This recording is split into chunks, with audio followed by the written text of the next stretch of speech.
कर्जबाजारी महाराष्ट्रकरांनो, तुम्हाला काय वाटतंय? फक्त शेतकऱ्यांना कर्जमाफीची गरज आहे? आज फडणवीसांनी महाराष्ट्राचा अर्थसंकल्प मांडला.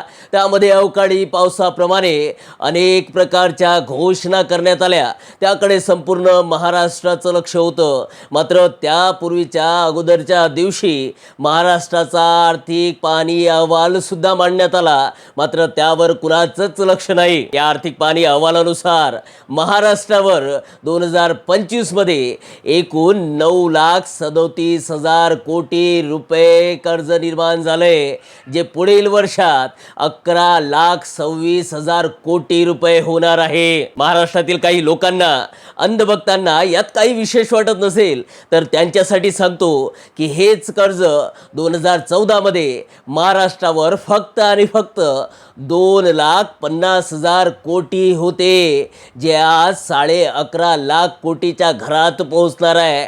म्हणजे जवळजवळ 9 लाख कोटी रुपयाचं कर्ज या BJP सरकारने महाराष्ट्रावर वाढविलंय. या एकूण कर्जाचा आणि महाराष्ट्राच्या लोकसंख्येचा जर विचार केला तर महाराष्ट्रातील प्रत्येक रहिवाशाच्या डोक्यावर जवळजवळ 1 लाख रुपये कर्ज झालं. म्हणजे आपल्या घरात जन्मास आलेल्या ज्याची नागरिक म्हणून नोंद झालेली आहे त्याच्या सुद्धा डोक्यावर 1 लाख रुपये कर्ज आहे. जो मरणाच्या दारात असलेला म्हातारी आहे त्याच्या सुद्धा डोक्यावर 1 लाख रुपये कर्ज आहे.